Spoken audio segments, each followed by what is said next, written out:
He had been in San Diego for 2 weeks waiting for orders, killing time in an apartment that smelled of old paint and reheated coffee, when smoke began to seep under his door like a warning that didn't ask permission.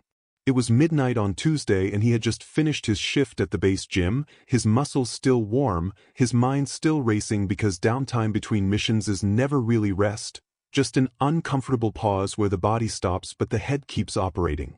The smell came first, acrid, chemical, the kind of smoke that doesn't come from a campfire but from something dying badly, plastic, wires, materials that should never burn. He got up immediately, barefoot, in training pants and a worn-out t-shirt, opened the door of his third-floor apartment, and the hallway was already a gray wall that scraped his throat. Alarms shrieked like trapped animals, doors flung wide open, people running toward the stairs with children in their arms, improvised bags, faces twisted by panic. He didn't think much, he just acted, because that's what men like him do when chaos erupts. They move while others hesitate. He went down one floor, then another, helping a young mother with 2 small children, shoving a drunk guy who had frozen in the middle of the smoke, and when he reached the lobby and saw that most were already outside, something in his chest didn't relax. That internal alarm that never fails, the one that tells you something isn't right. He mentally counted the apartments, recalled the faces he had seen in the building during those 2 weeks, the brief greetings in the elevator, and then it hit him. The woman from the second floor, the elderly lady who always wore a light blue wool sweater even in the middle of summer, who walked slowly with a dark wooden cane and had once offered him homemade cookies when they crossed paths in the laundry room, wasn't among the crowd. He looked up. The second-floor windows were beginning to darken, the flames not yet visible but the smoke pouring out thick and black, promising the worst. Someone shouted that the firefighters were coming, that they should wait, that no one should go back up, but he had already turned around. He climbed the stairs 2 at a time, his hand covering his mouth with his t-shirt soaked in water from a broken fountain, the heat striking his face like an invisible fist. The second-floor hallway was a contained hell, flames crawling along the far walls, devouring doors, carpets, memories. He reached the old woman's apartment. The door was closed, warm to the touch but not yet burning. He pounded hard, shouted, nothing. He stepped back and kicked just below the lock. The wood gave on the second attempt and a cloud of smoke hit him like a slap. Inside it was all shadows and heat, old furniture, photographs on the walls, the sweet burnt smell mixed with something floral, an old perfume. He found her in the living room, slumped on the couch, unconscious, her cane fallen at her side and a book open on her lap. There was no time for delicacy. He lifted her carefully but firmly, surprised by how light she was, as if the years had hollowed her out from within, and carried her out while the flames finally broke through the hallway wall. He went down the stairs feeling the minimal weight of that fragile life against his chest, hearing her breathing irregular and weak, fighting against the smoke that had already entered her lungs. When he stepped into the cold night air, the sirens were close now, red and blue lights painting the street, and someone ran to meet him, a paramedic who took the old woman with practiced hands and laid her on a makeshift stretcher on the sidewalk. He remained standing, coughing, his hands black with soot, watching as they fitted an oxygen mask over her face, checked her vital signs, watched her chest rise and fall with effort but still rising. He didn't stay for the applause or the pats on the back some neighbors tried to give him. He simply stepped back into the crowd, took a bottle of water someone offered, and sat on the curb away from the noise, watching as the flames were finally brought under control. He didn't feel like a hero, just tired and a little annoyed with himself for not having acted 30 seconds sooner. The firefighters took 2 hours to declare the building safe, though several apartments were left uninhabitable, including his. He was sent to a nearby hotel paid for by the building's insurance, a small room with sheets too heavily starched and a window overlooking an empty parking lot.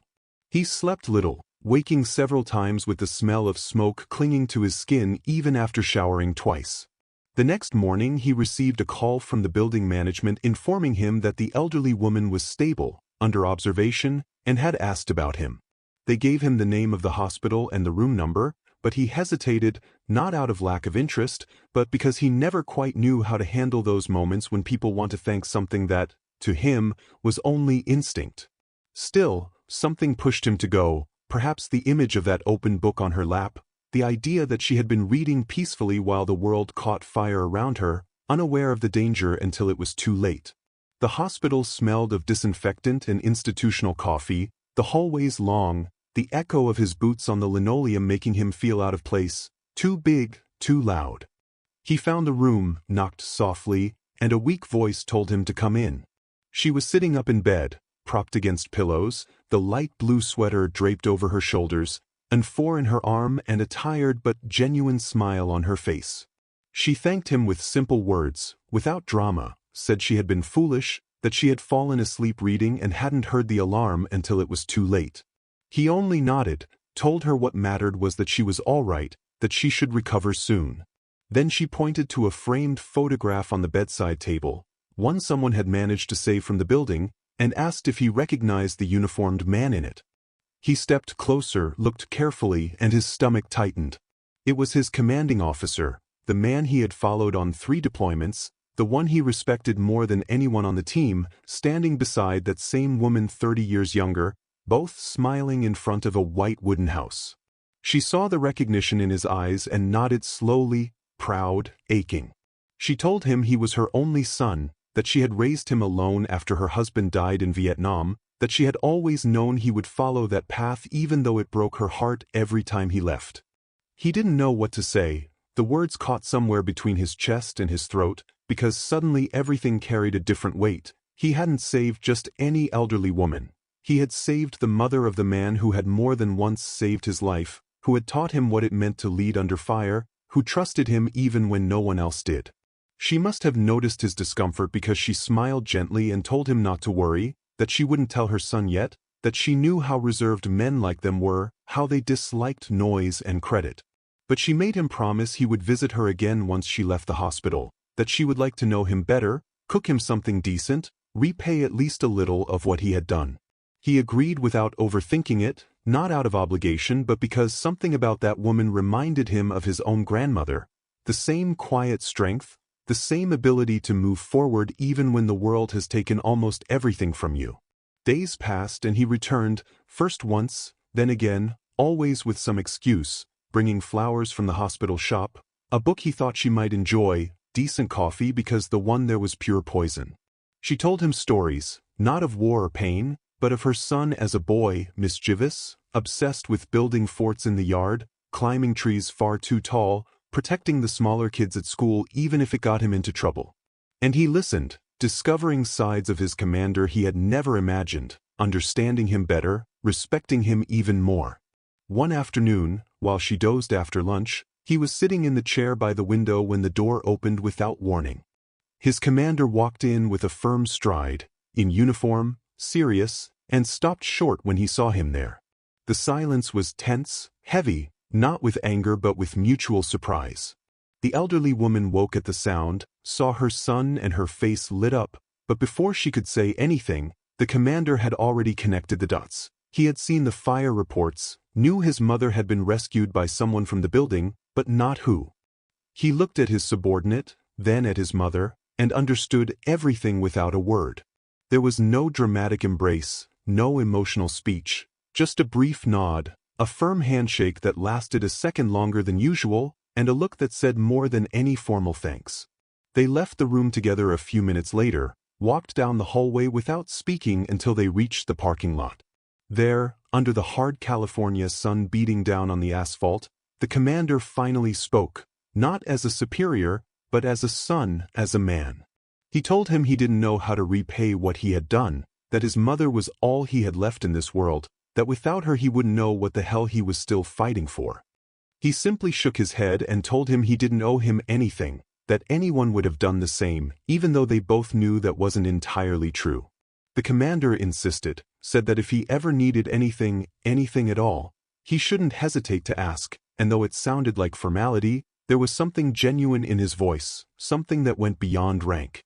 They returned to base 2 days later, after the elderly woman was discharged and temporarily moved into an apartment her son had arranged near where he lived, a small but safe place overlooking a park where she could walk slowly each morning. He helped with the move, carried boxes, assembled furniture, shared a simple dinner she insisted on cooking even though she was still weak. And as they ate in silence, with the sound of cars passing outside and the smell of stew filling the room, he understood something he had never put into words. War isn't only fought in distant territories, it's fought here too, in these small moments, saving what can still be saved, protecting what deserves to be protected. Weeks later, when his team was called again on an overseas mission, his commanders sought him out before departure. They didn't speak about the fire, not directly, but in the way he gave his orders, in the trust with which he assigned him the most delicate tasks, in the brief pat on the shoulder before boarding the plane, everything was said.